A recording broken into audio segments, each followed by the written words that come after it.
When I told myself I was going to start making video game related content on this channel because that is one of my biggest passions in life, I did have plans to discuss things that were going on in the video game community related to video game YouTubers or, if news stories come out and stuff like that. What I didn't expect was for this entire thing to rear its head. And what I also didn't expect was for me to ever be on projared's side ever again. So, a little bit of background. I was a huge fan of projared. Right? I would put him in like my top 5 video game reviewers. Even though he really didn't upload that much. I was extremely satisfied with his videos. And when the accusations came out back in, was it May? End of May? Something like that.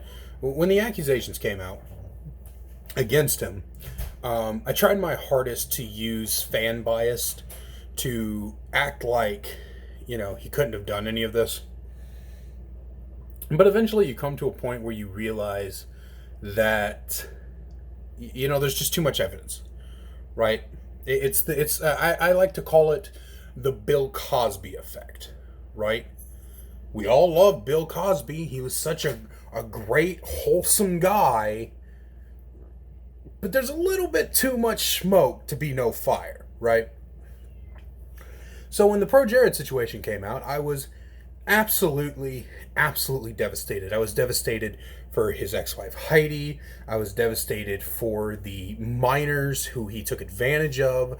I was devastated for myself as a huge fan of someone, and it's always a slap in the face when someone who you really enjoy, it turns out to be someone who's absolutely horrible. And I thought we had left it all behind, right? Just like every other controversy, every other explosion of horrendous acts that come out against someone, the entire internet was up in a fucking frenzy for a week, and then 3 days, and then no one was talking about it. And I was one of the people who was like, well, cool, unsubscribe from projared, unfollow him on Twitter, never look in this man's direction again, don't ever give him anything. 3 nights ago, give or take, projared posts a video called You've Been Lied To. Now, as someone who participated in the projared hate train and the memes and the bullshit apology about cheating on his wife, I was pretty excited to watch this, right? I was gonna watch a man crash and burn in a pile of lies.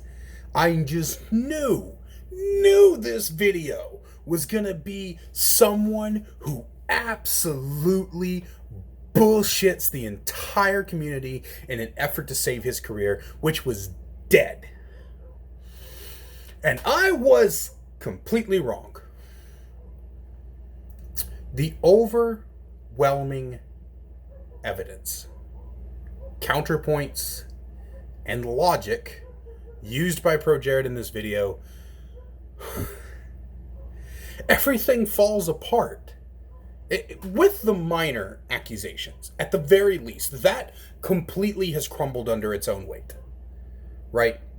There's so much counter evidence and counter arguments even against this, as well as the situation where he supposedly was like being really creepy to this like cosplayer or porn star.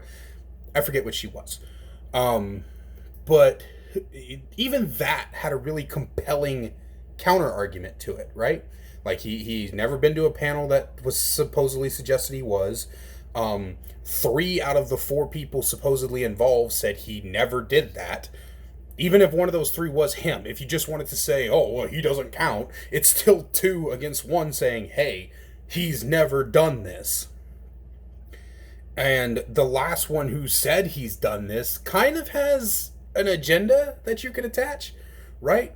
And then he moves on to the allegations of cheating on his wife, and he said that there's things he can't show because of legal reasons, but Holly already showed text messages between her and Heidi, right? So, like, the cheating thing, I dropped the cheating thing a long fucking time ago. Like, when Holly came out and was like, hey, here's the receipts. Heidi wanted the open relationship. Heidi was okay with it until it happened. I don't know what to tell you. And I don't really fucking care either. Right? The cheating thing, here's the thing. The cheating, I don't like cheaters. But on the spectrum of fucked up shit you can do in a relationship, cheating's really fucking low, right? Like, it's still bad. It's still fucked. But all the accusations coming out against projared at that time, cheating was the last fucking thing I was worried about. And this video, it just opened up a light, right? It opened up a light bulb. Because between this and the James Charles situation, where James came out to prove he had never done the things he was being accused of doing, it really makes you stop to think about cancel culture, right? And I guess that's kind of what I'm trying to segue into here. Cancel culture, I always knew it was bad, but until I started participating in it, until I started going, all that evidence, fuck that guy. His side of the story, what? I don't want to know that. Until I started being that person and having to admit that I was wrong about someone, not once, but twice?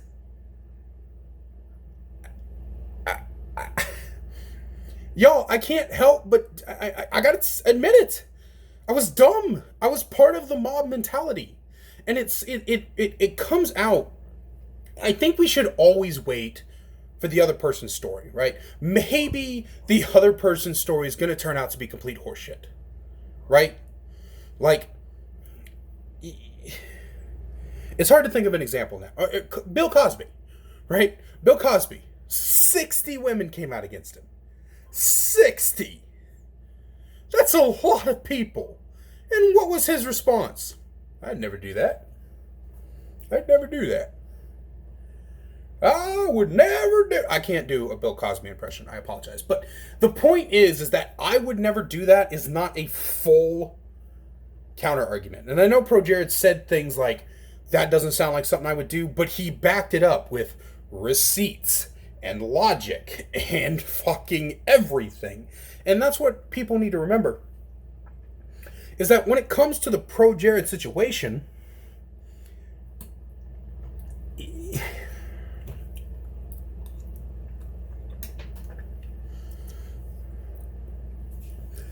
it's not just hearsay, right? It's not just he versus she.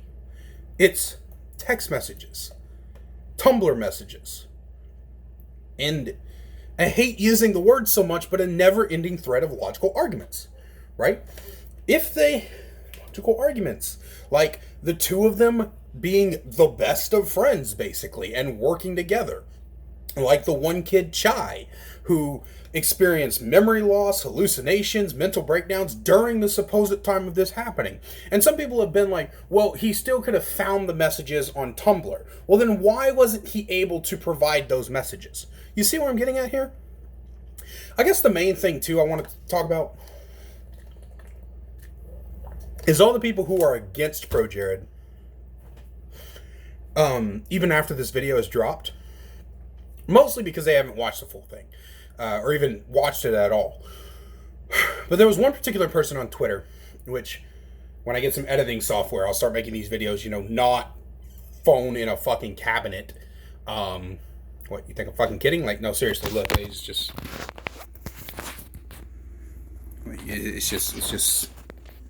this. I just kind of set it up here in the kitchen. Anyway, I'll eventually start like putting this stuff on screen. But if you follow me on Twitter at all, at that one guy Kaiser, shameless plug, or however the joke goes, then you'll know that I was arguing with this one particularly daft bloke who was absolutely like, every time you were like, hey, here's a counter argument to your bullshit, a little wheel would turn in his head and it would go, that makes sense. I can't argue against that. Let's bring up a different point. It's called moving the goalpost. And it's a shit tactic. So, after breaking down, I swear to God, this is all true. After breaking down his cheating accusation, proven wrong, the miters accusation, proven wrong, the showing lewd photos and being a creep accusation, proven fucking wrong, his next argument was, well, it was immoral for him to exchange nudes with his fans. I don't see it that way. Like, okay, there's a power imbalance, if you want to call it that. He's a YouTuber. And people would be like, I want to send you nudes. And he was like, if you want, sure. And they would send him nudes. I mean, yes, because he's a YouTuber, they were more likely to do that, right? Like, if I had 900, 500, how many subscribers? Like 687,000? I'm just going to say that. Around over 500,000 subscribers.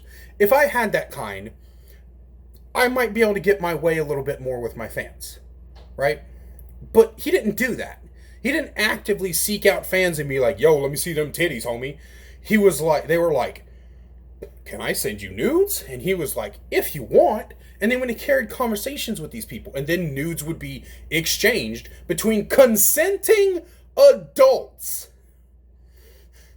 That's the biggest thing here, right? It doesn't matter if it's between celebrity and fan, you know, or fuck. Doesn't matter if it's between celebrity and fan, or boss and employee, teacher and college student. Let's make that clear. College level adults. It doesn't matter who the relationship is between, as long as it is consenting between two adults. At that point, it's not your problem. Like, let's say, for the sake of argument, he tried to influence them. Come on, let me see them tits. I won't tell anyone. That might be kind of fucked. But can I send you nudes? I mean, sure, if you want to. Here you go. That is their fucking decision. Their decision. And who he is matters not. It doesn't matter. I really just kind of rambled in this video. I ramble in all of my videos nowadays. But honestly, to make it clear, I forgive you, projared. I believe you. And I'm sorry I was part of the hate mob. I can't wait to see your next video. That being said, thank you all so much for joining me here at the Empire today. I'll see you next time. And remember, stay shiny.